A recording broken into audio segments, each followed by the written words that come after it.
US లో doctor గా స్థిరపడాలని అనుకుంటున్నారా? అయితే అతి తక్కువ ఖర్చుతో ఎగ్ప్లస్ తో సాకారం చేసుకోండి.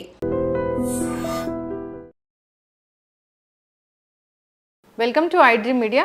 సో చాలామందికి ఏంటంటే ఏదైనా అంత తొందరగా గుర్తుండదు, లేదా చెప్పాలన్న మాట త్వరగా రాకుండా ఉంటుంది. బ్రెయిన్ షార్ప్గా ఉండదు, బ్లంట్గా అయిపోయి ఉంటుంది.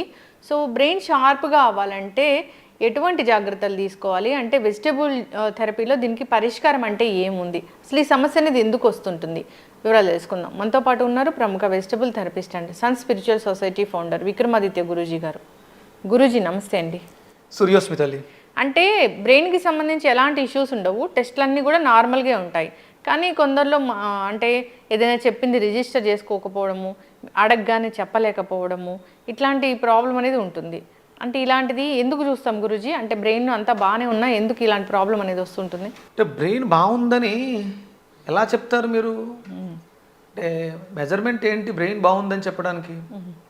ఎంఆర్ఐ స్కానా, సిటీ స్కానా, లేకపోతే ఇంకేమున్నాయి స్కానింగ్స్లో? అవును, అంటే ఎంఆర్ఐ స్కాన్ తీస్తే బ్రెయిన్ మంచిగా ఉందా లేదా బ్రెయిన్ ఫంక్షన్ తెలుస్తుంది. అంటే ఇప్పుడు మీరు అడిగారు, లేకపోతే నేను చేస్తున్నాను కాబట్టి మీరు అడిగారు, తెలియదు నాకు. నేను మా ఇంట్లో ఒక కేసు ఇప్పుడు స్టడీ చేస్తున్నాను, సెరిబ్రల్ ఆర్టోపీ. మెడికల్ టర్మినాలజీ అదే చెప్పారు. నా దృష్టిలో ఆవిడ మా అత్తయ్య గారు, ఆవిడ ఒక 2-3 ఇయర్స్ బ్యాక్ కొంచెం యాక్సిడెంట్లో బండ్ల మంచి పడిపోవడంతో తలకు దెబ్బ తగిలింది. ప్రాపర్ ట్రీట్మెంట్ అవి జరగక ఒక 5-6 ఇయర్స్ అవుతుంది. ఇక తర్వాత మామయ్య గారు చనిపోవటం, వీటిలో ఆవిడ తక్కువ మాట్లాడడం తగ్గించేసింది. ఆవిడ మాట్లాడటం అనేసి తన పని తాను చేసుకుంటూ వెళ్ళిపోతారు. పొద్దుటే 4:30 వేసిపోతారు. పనులన్నీ దేవుడి దగ్గర, పూజల దగ్గర నుంచి అన్ని పనులు ఒక యాంత్రికంగా యంత్రంలా చేసుకుంటూ వెళ్ళిపోవడం తప్ప భావ వ్యక్తీకరణ అనేది పూర్తిగా పోయింది. రీసెంట్గా మళ్ళీ ఒకసారి ఒక 20 డేస్ బ్యాక్ మళ్ళీ పడడం జరిగింది.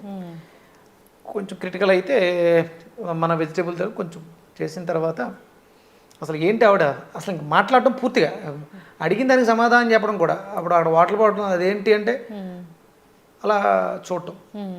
ఆవిడని తీసుకురావడం జరిగింది. తీసుకొచ్చిన తర్వాత అసలు ఫస్ట్ నేను వోకల్ కార్డ్స్ అవి చెక్ చేయించాను. హీరింగ్ డెఫెక్ట్ వల్ల, వినపడకపోవడం వల్ల వ్యక్తం చేయబోతున్నారేమో నాకు తెలిసి శ్రీనివాస్ అయ్యేంటి అని మా కజిన్ ఉంటే ఆయన దగ్గర తీసుకెళ్ళి ఆయన మొత్తం చెక్ చేసి ఆర్గన్స్ అన్నీ బాగానే ఉన్నాయి, థ్రోట్ కూడా చెక్ చేశారు, ఎలాంటి ఇబ్బంది. ఇక ఉన్నదల్లా ఏంటంటే న్యూరోలాజికల్ డిజార్డర్. నర్వస్ నుంచి కరెంట్, బ్రెయిన్ నుంచి బాడీకి సిగ్నల్స్ రాకపోవడం దీనికి ప్రధానమైనటువంటి కారణం.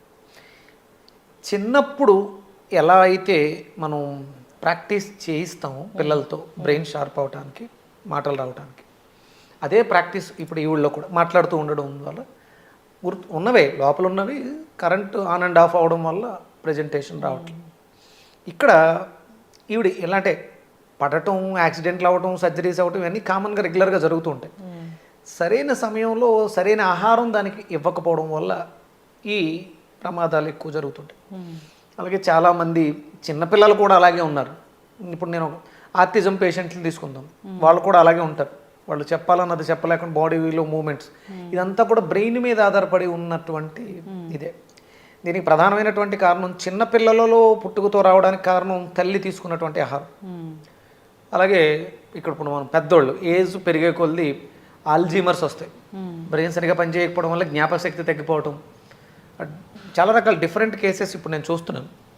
ఇది మన లియో డైట్లో, లివింగ్ ఎనర్జెటిక్ ఆర్గాన్ డైట్, ఇక్కడ మనకు కావాల్సింది ఎనర్జీ. బ్రెయిన్ చాలా షార్ప్గా పనిచేయాలి.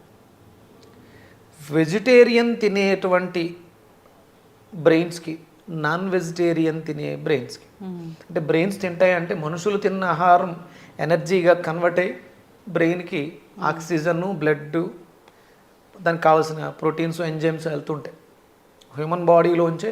అంటే బ్రెయిన్ ప్రతి మూమెంట్ ఉన్న ప్రతిదానికి బ్రెయిన్, యానిమల్స్లో కూడా ప్రతి దాంట్లో కూడా ఉంటాయి. ఇప్పుడు మేక బ్రెయిన్స్ నమ్ముతూ ఉంటారు, అది ఫ్యాట్స్తో సంబంధించింది అంటారు, ఫ్యాట్ ఎక్కువ ఉంటుంది బ్రెయిన్లో అని. ఫ్యాట్ ఉన్న దాంట్లో కావాల్సిన ఎంజైమ్స్, కరెంట్ బాగుండాలి, దానికి సెన్సారీ ఆర్గాన్స్ ఎక్కువ ఉంటాయి. సెరిబ్రమ్, సెరిబెల్లం, అంటే నేను ఎప్పుడో స్కాల్ప్ ఆక్యుపంక్చర్ అని నేర్చుకున్నాను. దాంట్లో బ్రెయిన్ గురించి చాలా బాగా చెప్పారు. Scalp acupuncture. ఆక్యుపంచర్ ఓన్లీ ఇంకెక్కడ బాడీ మీద ఎక్కడ టచ్ చేయక్కర్లా, ఓన్లీ స్కాల్ప్ మీదే.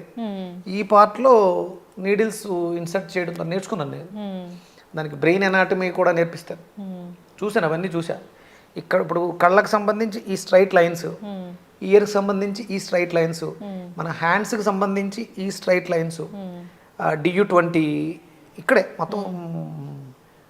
ఇందులోనే ఒక 20 నీడిల్స్ వరకు మనకి 20 పాయింట్స్, ఎనర్జీ పాయింట్స్ ఉంటాయి. చాలా అద్భుతమైనటువంటి శాస్త్రం. దాంట్లో ప్రాక్టీస్ విపరీతంగా చేస్తూ ఉంటే జస్ట్ అలా నీడిల్ వేస్తే సరిపోతుంది స్కాల్ప్కి. మనకి మేజర్ బాడీలో ఎక్కడ ఏ ప్రాబ్లం వచ్చినా మనం దాంతో చేయొచ్చు. అంటే మీరు అడుగుతుంటే అవన్నీ గుర్తొస్తున్నాయి. ఇప్పుడు నేను మా అత్తగారి మీద న్యూరోలాజికల్ దీనికి ట్రీట్ చేస్తున్నాను. ఈ 1 వీక్లో అంటే కేవలం ఒక ఫుడ్డే కాదు, ఆవిడతో మాట్లాడటం. చిన్నపిల్లలు నాకు ఫోన్స్ వస్తుంటాయి, మా పిల్లోడు వయసు 6 ఏళ్ళు 7 ఏళ్ళు ఇంకా మాట్లాడట్లేదు, సరిగ్గా దేన్ని గుర్తించట్లేదు, ఎక్స్ప్రెస్ చేయట్లేదు. అమెరికాలో కేసు చేస్తున్నాను, ఆటో ఇమ్యూన్ డిజార్డర్. కేవలం మన వెజిటేబుల్ థెరపీతో అంటే నేను కొంచెం ప్రాణిక్ హీలింగ్ కూడా యాడ్ చేస్తాను. అంటే మీరు అర్థం చేసుకోవాల్సింది ఏంటంటే భౌతిక దేహానికి కేవలం ఆహారంతోటే కాదు, శక్తితో కూడా హీల్ చేయొచ్చు. మనమంతా ఈ ఫుడ్ తినండి, ఈ ఫుడ్ తినండి, గుడ్లు తినండి, మాంసం తినండి, ఇది తినండి అని చెప్పేస్తాం. ఇది కాకుండా ఎనర్జీ అవసరం. నెంబర్ ఆఫ్ యాక్టివిటీస్ చేస్తూ మార్పు తీసుకురావాలి. అందుకని మనం ఫిజికల్ ఎక్సర్సైజెస్ గురించి ఎక్కువ చెప్తూ ఉంటాం, అలాగే వెజిటేరియన్ ఫుడ్స్ చెప్తుంటాం, ట్యాపింగ్ చెప్తుంటాం. అన్నీ కలగలిస్తే ఒక అద్భుతమైనటువంటి ఆరోగ్యకరమైనటువంటి దేహం ఏర్పడుతుంది. ఇక్కడ బ్రెయిన్కి ప్రధానంగా శక్తి కలిగినటువంటి ఆహారమే తీసుకోవాలి. ఈ డెడ్ సెల్స్, మాంసము, ఎగ్స్, ప్రోటీన్స్ ఇవి తీసుకోకూడదు. దానికి కావాల్సింది quality of vegetarian food, energetic food. అదే మీకు దొరికేది లివింగ్ ఎనర్జెటిక్ ఆర్గాన్ ఫుడ్స్లో మెయిన్ ప్రధానంగా మనం దృష్టి పెట్టేది ఎనర్జీ. బ్రెయిన్కి కావాల్సిన వచ్చిన ఎనర్జీ, కళ్ళకు కావాల్సి వచ్చిన ఎనర్జీ, చెవులకు కావాల్సి వచ్చిన ఎనర్జీయే. ఎనర్జీయే రూల్ చేస్తుంది. ప్రోటీన్ రూల్ చేయదు, కార్బోహైడ్రేట్స్ రూల్ చేయవు, ఫ్యాట్స్ రూల్ చేయవు. ఎనర్జీ హీలింగ్స్లో అద్భుతమైనట్టు ఉంటుంది. ప్రాణిక్ హీలింగ్ అని ఉంది కదా, ప్రాణశక్తితో హీల్ చేయడం. కేవలం ఎనర్జీని పాస్ చేయడం ద్వారా డిసీజెస్ని తగ్గించవచ్చు. ఎనర్జీ ఎక్కడుంది, ఎనర్జీని ఎలా తెచ్చుకోవాలి, ఎనర్జీని ఎలా యూస్ చేసుకోవాలి అనేది మనకి మీకు లియో డైట్లో మాత్రమే తెలుస్తుంటుంది. ఇప్పుడు మనం స్టార్ట్ చేసిన తర్వాత నాకు ఈ లియో డైట్ కాల్స్ ఎక్కువ వస్తున్నాయి. ఆ డైట్ ఎలాగా, డైట్లో ఏముంటాయి, అసలు ఈ డైట్లో ఏముంటాయని నాకు కూడా తెలుసుకోవాలని ఉంది. అంటే డిఫరెంట్ మనిషికి డిఫరెంట్ డైట్ ఉంటుందా, డిఫరెంట్ జబ్బుకి డిఫరెంట్ డైట్ ఉంటుందా? లియో డైట్ అనేది energy diet, living energetic organ diet. అంతే, ఎనర్జీ తోటే మనం హీల్ చేస్తాం. ఏ రోగానికైనా కావాల్సింది ఎనర్జీ. అది మనం ప్రోటీన్ ఫామ్లో ఇచ్చి ఎనర్జీగా కన్వర్ట్ చేయడం కాదు, డైరెక్ట్ ఎనర్జీగానే ఇస్తాం. దానికోసం డిజైన్ చేసిందే లియో డైట్ అనేది. ఇది యాన్సెంట్ వేదిక్ ఇండియన్ డైట్. ఇప్పుడు మనం బ్రెయిన్ గురించి మాట్లాడుకుంటున్నాం కాబట్టి మీరు అడిగిన ప్రశ్నకి బూడిద గుమ్మడికాయ బ్రెయిన్ ఎనర్జీకి చాలా అద్భుతంగా పనిచేస్తుంది. బూడిద గుమ్మడికాయ జ్యూస్ అందులో బ్రెయిన్కి సంబంధించినటువంటిది ఇష్యూ కాబట్టి, నరాలకు సంబంధించిన ఇష్యూ కాబట్టి గోరుచిక్కుళ్ళని ప్రధానంగా తీసుకుంటాం. దానికి అద్భుతమైనటువంటి ఫ్యాట్స్ కావాలి. మనకి గుడ్ ఫ్యాట్ అనేది కొబ్బరిలో దొరుకుతుంది. కోకోనట్ మిల్క్తో గోరుచిక్కుళ్ళు కలిపి జ్యూస్ చేసి, ఇది ఎక్సెస్ ప్రోటీన్ వల్ల కూడా మనిషి ఇబ్బంది పడే అవకాశం ఉంది.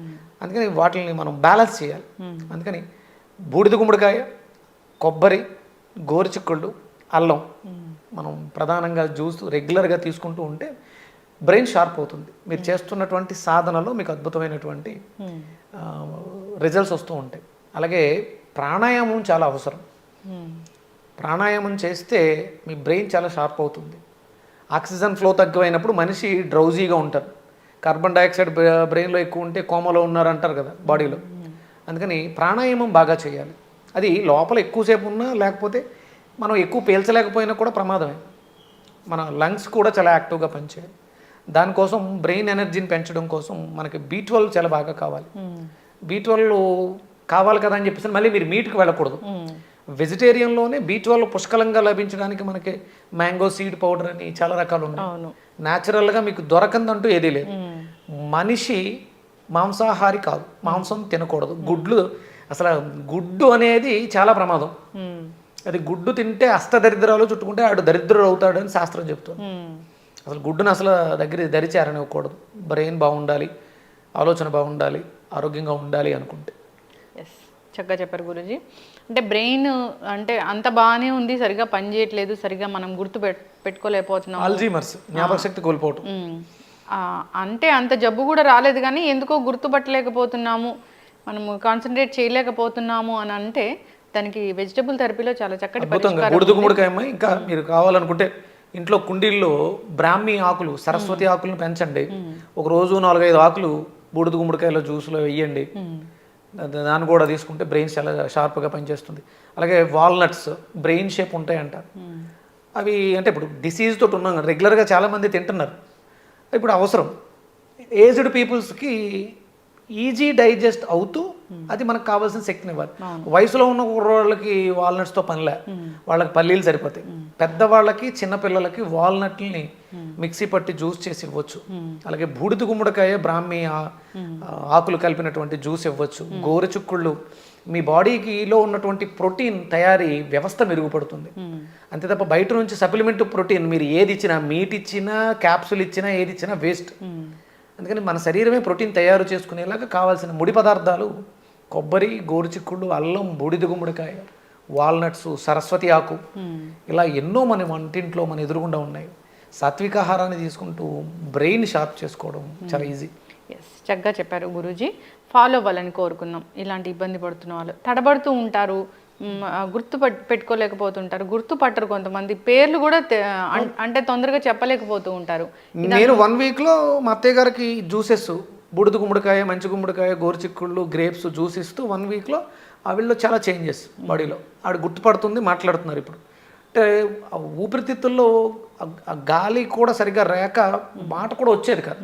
ఆ లంగ్స్ కూడా క్లీన్ చేసేసాను. ఇప్పుడు వాయిస్ వస్తుంది, మాట్లాడుతున్నారు. ఓం అంటే ఓం చెప్తున్నారు. అంటే ఇంకొకటి ఏంటంటే చిన్నపిల్లల్లో ఈ స్థితి ఉంటే మీరు తెలుగు పదాలను ఉచ్చరించేలా ఎక్కువ చేయండి, బ్రెయిన్ షార్ప్ అవుతుంది. ఇంగ్లీష్ వర్డ్స్ వాడడం వల్ల పెద్దగా బ్రెయిన్కి స్ట్రెయిన్ ఉండదు. చిన్నపిల్లల్లో ఈ పరిస్థితి ఉంటే జ్ఞాపక శక్తి పెరగాలనుకుంటే మీరు తెలుగు కంపల్సరీ నేర్పించండి. తెలుగు పదాల ఉచ్చరణ ద్వారా జ్ఞాపక శక్తి పెరుగుతుంది. అది కేవలం తెలుగుకి మాత్రం ఉంది, వేరే లాంగ్వేజ్కి లేదు. చక్కటి ఇన్ఫర్మేషన్ గురువు గారు, ధన్యవాదాలు. సూర్యస్మితల్. And for more videos, Please subscribe to iDream. Please subscribe to iDream. Please subscribe iDream. And please subscribe to iDream. For more videos, subscribe to iDream. please like, share and subscribe to the channel. Congratulations, iDream. Subscribe to iDream. Subscribe to iDream.